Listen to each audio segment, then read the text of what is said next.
Hey guys, my name is Selena. You probably recognize me because I'm the person who saved Danny's phone from drowning. And so I just figured I'd make this video because I've been getting countless questions uh, from everybody about what happened and like specifics. And so I'm just gonna make a disclaimer. I'm not doing this for fame or for attention. I'm literally just doing this because I want to make this video because everybody's been asking me. And also, I got permission from Charles to upload this video. And so he's cool with it. I'm assuming that means Danny's cool with it. And so, yeah, let's get into it. So I found out about CTFXC and We the Kings because I saw Shay Carl's Pray for My Friend and Hug Yours video, which happened right after Charles had his first seizure. And I've been watching the vlogs ever since, give or take a few weeks here or there. And so, yeah, I've seen We the Kings live in concert 3 times. I saw them in March 2014, July 2016, and then February 2017. And I've met them every single time I've seen them. Well, for the most part, kind of halfway met Danny again on Sunday. But that's sort for another time. I've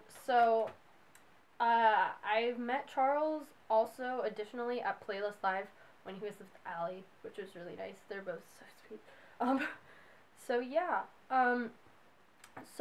I was at work.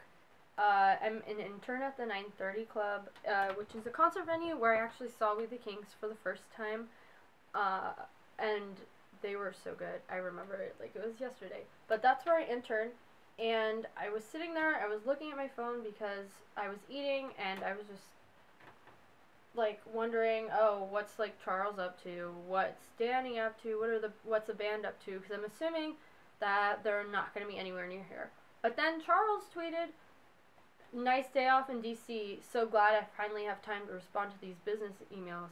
And I just got so stressed out immediately, because it always stresses me out when I don't know where people or band members are when they're in my city, because I don't want to feel like I can run into them at any moment, because if I run into them, I don't know what I would do, because I like having more of a planned meeting or like a scenario where I know, oh, Charles and Allie can walk out at any time. But I was just sitting there stressed, and they posted pictures of them at the Lincoln Memorial, so I was like, it's only 4:20 and I get out at 5. Are they still going to be out? And the answer was yes, of course. So I got out at 5 o'clock, and I had ordered an Uber for myself to go from the 9:30 Club offices to the Washington Monument, because that was where I thought they would be at that point, but it wasn't where they were because Danny dropped his phone in, so they were still at Lincoln. And so on my way in the Uber, Charles tweeted, "Hey, Danny dropped his phone into the water. Can anybody come and help us?" And so I said, "I'm on my way. Give me 20 minutes." And then, lo and behold, Charles DM'd me saying, "Are you being serious?" I said yes. And then I called him. And so you probably saw, if you came from Danny's vlog, which I will link here, or Charles's vlog, that I did talk on the phone with him. I'm definitely not lying about that. And they were basically like, just come down, we'll be here, just chilling, just waiting for you. And I was like, okay. So I got dropped off, and I ran about a half mile, because that's how far I think the Lincoln Memorial and the Washington Monument are, all the way to the Lincoln Memorial. So I got there, and I just see Charles like sitting there like waiting, because he was just waiting for me to get there, and Danny was off washing his hands, because if you've seen his video that I was in, you saw all the blisters that were on his hands, and they were open.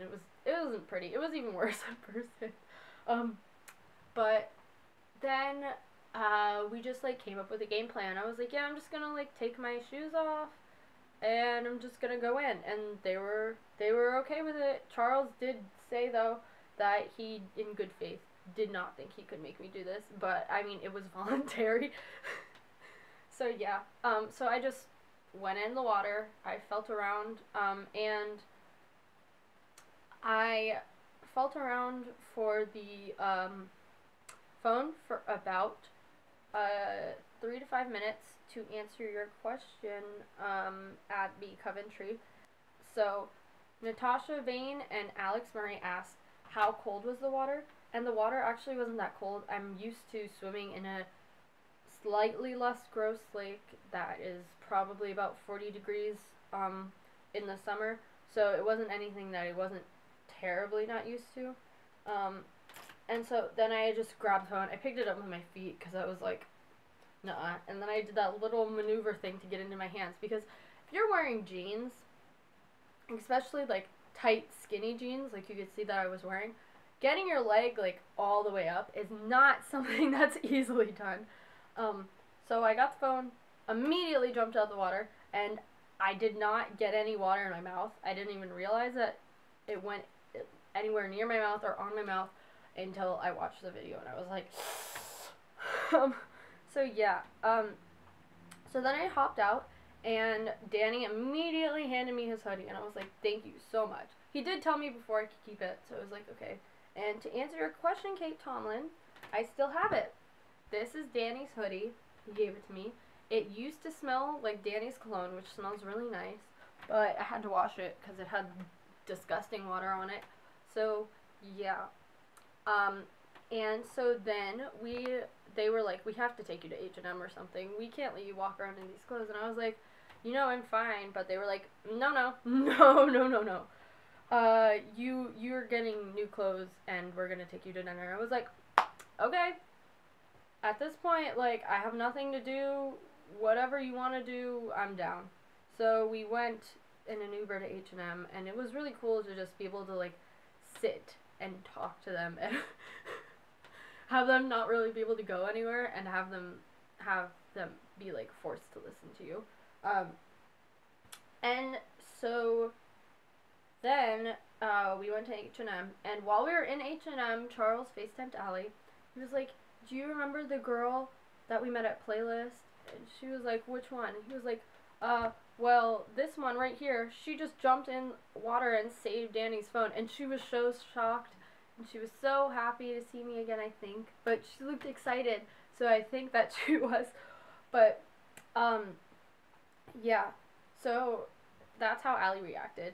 And then Charlotte Twiddle asked how Valentina reacted.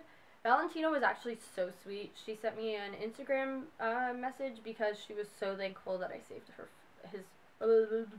her boyfriend's phone. Because imagine if you were in a position where you or your significant other was pregnant and they wouldn't have a phone for 4 months. Like, it would be very difficult for them to contact you. And I mean, I know that Max can text and FaceTime, but not being able to contact somebody is a big deal, especially when Valentina's pregnant, and I really didn't want anything to happen to her because of stress over, like, a phone. Which is one of the reasons why I actually did it. So, yeah. So, I got a sweater, and a little black t-shirt, and a pair of black skinny jeans, and they're all really nice. I'll put a picture right here. And so then we just, like, went to dinner, and we talked, and again, it was really nice. They were both so sweet. I would never have imagined anything more that they could have, like, done for me, or, like, been even nicer than they were, because they were so sweet. Like, I mean, that's a thing an opportunity I'm never gonna have again, and I'm so thankful that I was with some of my idols. Like, Charles is probably my biggest idol. And so, then we just ate, and they ordered me an Uber Black home, and I was, like, totally willing to take the Metro, because I have free Metro, because I'm a DCPS student, but Charles and Danny both were like, nuh-uh, you are taking a black car home because you've done so much, and I was just really thankful. But the most ironic part about, like, dinner was that I went to rescue Danny's phone, but while we were at dinner, my phone actually died. So instead of Danny being phoneless, I was phoneless for like an hour, but it was okay. It was all resolved. And then, so I took my Uber back home, and then I've just been chilling ever since. Yeah, and so the last question that I have is Diana Veal asks, have I had a better day? And I think the answer is no, because I don't think you can ever get used to your idols telling you, thank you so much. You've done so much for us. Here, we're going to treat you to this. Like one of my friends said earlier today, it sounds like something straight out of a fan fiction, except for the fact that you jumped into some nasty water. And I would definitely have to agree, because it's like, I'm just gonna go walk down the street and hopefully I can find them and maybe they'll buy me dinner and buy me clothes. But yeah. And another thing that I'd like to add is that I wanted to make sure that I definitely wasn't taking advantage of them, because the fact that now us three have this shared story really means a lot, and I don't want to like exploit them or just use them. I want this to be a relationship that like I can build by going to shows and stuff, because I don't know, I'm not really in this for fame or attention like I said before. But I think the biggest best part about the day was the fact that I was called a badass by somebody who I admire, who, I'm sorry, I'm crying, but who went through so much, who went on tour when their doctor said no because he had cancer, and it just means so much because all I did was jump in some water and save a phone. And so I would really like to thank all of you for your love and support. I'll probably upload once a week. So yeah, thank you.